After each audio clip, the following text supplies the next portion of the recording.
Hi friends, నమస్తే. నేను మీ Saritha. Welcome to our channel Chitti Talli వంటగది. ఈరోజు మన వీడియో వచ్చేసి బియ్యం పెసరపప్పు కాంబినేషన్ అండి. మంచి టేస్టీ అండ్ హెల్దీ రెసిపీ కట్టె పొంగలి. ఇది తమిళనాడు వైపు ఎక్కువగా చేసుకుంటూ ఉంటారు. మన దగ్గర కూడా చాలామందికి తెలిసే ఉంటుంది.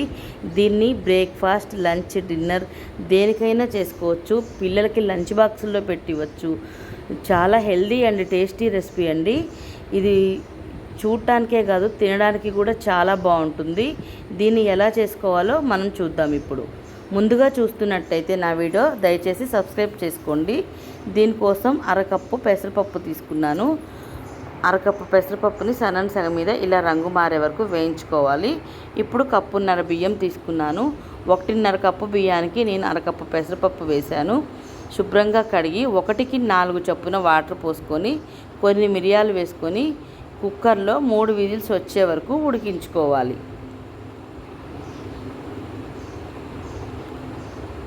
మా ఛానల్ని సబ్స్క్రైబ్ చేసుకోండి, లైక్ చేయండి, మీ ఫ్రెండ్స్కి, రిలేటివ్స్కి షేర్ చేయండి.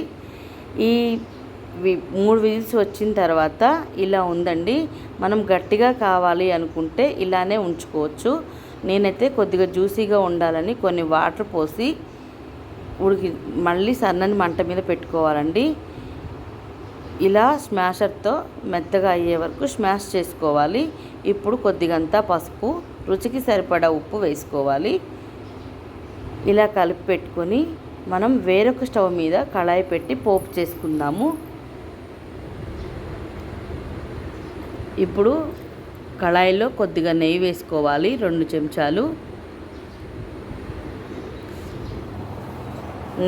నెయ్యి కరిగిన తర్వాత గుప్పెడంతా జీడిపప్పు వేసుకుంటున్నానండి. జీడిపప్పు అనేది మీ ఆప్షన్, వద్దనుకుంటే స్కిప్ చేసుకోవచ్చు, కానీ వేసుకుంటే చాలా బాగుంటుంది. కొన్ని పోపు గింజలు, 4 ఎండుమిర్చి.